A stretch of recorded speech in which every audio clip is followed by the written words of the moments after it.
Coke studio বাংলার তৃতীয় মৌসুমে তাদের দ্বিতীয় গানটি রিলিজ হয়েছে বেশ কিছুদিন আগেই। গানটি ইউটিউবে কোক স্টুডিও বাংলার নিজস্ব চ্যানেলে ও স্টিফায়ে প্রকাশ পায়। এর আগে গত ১৩ এপ্রিল তাঁতি গানটি প্রকাশ পাওয়ার পরপরই বেশ হইচই পড়ে যায়। নেটিজেনদের মাঝে সমালোচনা কম হয়নি। তার কারণ তাদের অনেকেই নাকি গানটির কোনো অর্থই খুঁজে পায়নি। যদিও কোক স্টুডিওর দাবি, গ্রাম বাংলার প্রচলিত তাঁতের শাড়ি ও তাদের জীবন নিয়ে লেখা হয়েছে গানটি। গানটিতে স্বয়ং জয়া আহসানকেও মডেলিংয়ে দেখা যায়। বর্তমানে মালোমা গানটিও ট্রেন্ডিংয়ে রয়েছে। দর্শক হৃদয়ে ভিন্ন মাত্রা জন্ম দিয়েছে।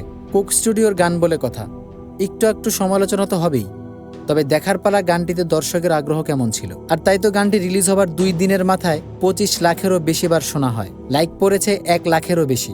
গানটিতে কণ্ঠ দিয়েছেন জনপ্রিয় কণ্ঠশিল্পী আরিফ দেওয়ান, সাগর দেওয়ান, র্যাপার ছিলেন আলী হাসান, মিউজিকে ছিলেন প্রীতম হাসান। দেওরা গানের মতো এবার দেখার পালা প্রীতম হাসানের এই গানটিও দর্শকের হৃদয়ে কতটা জায়গা করে নিতে পারে। গ্রাম বাংলার খুবই জনপ্রিয় একটি গান মালোমা জিলোজি, বিতর্কের জন্ম এখানেই। গ্রাম বাংলার গানকে নাকি কোক স্টুডিও নিজের বলে দাবি করেছে। এ নিয়ে তো নেত্রকোনার সাংস্কৃতিক কর্মীরা ক্ষোভে ফেটে পড়েছেন। মোহাম্মদ খালেদ দেওয়ান গানটি নিজের বলে দাবি করেছেন। আর অপরদিকে নেত্রকোনার সাংস্কৃতিক কর্মীরা গানটিকে বাউল সাধক রশিদ উদ্দিনের বলে দাবি করেছেন। বিতর্কের শেষ এখানেই নয়। কারো মতে গানটির স্রষ্টা সাগর দেওয়ান ও আরিফ দেওয়ান, তাদের পূর্বপুরুষদের। মূল গানটি ছিল মালোমা জিলোজি শিরোনামে। ভাইরে ভাই, একটা গানের কতজন স্রষ্টা! নেত্রকোনার শিল্পীরা তো ব্যানার পোস্টার নিয়ে মাঠেও নেমে পড়েছেন। নেত্রকোনার সাহিত্য সমাজের সভাপতি সাইফুল্লাহ ইমরানের মতে কোক স্টুডিও বলেছেন এটা নাকি মূল গানের আলাদা একটি ভার্সন। ওনার মতে কোক স্টুডিও এভাবে ভার্সনের কথা বলে মূল গানটিকে শিল্পীদের থেকে ছিনিয়ে নিচ্ছেন। গানটি গ্রামীণ পরিবেশ ও সংস্কৃতি নিয়ে রচনা করা। গানটিতে ভাটিয়াঞ্চলের মাটি ও মানুষের ছোঁয়াও মেলে।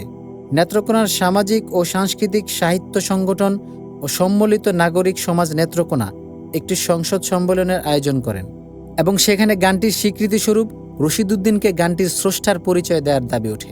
বাউল শিল্পী হিসেবে পরিচিত রশিদ উদ্দিনের জন্ম নেত্রকোনায়। বাংলা বাউল গানকে তিনি অন্যান্য উচ্চতায় পৌঁছে দিয়েছেন। এই যে দুনিয়া কিসেরও লাগিয়া গানের মতো বহু কালজয়ী গানের স্রষ্টা তিনি।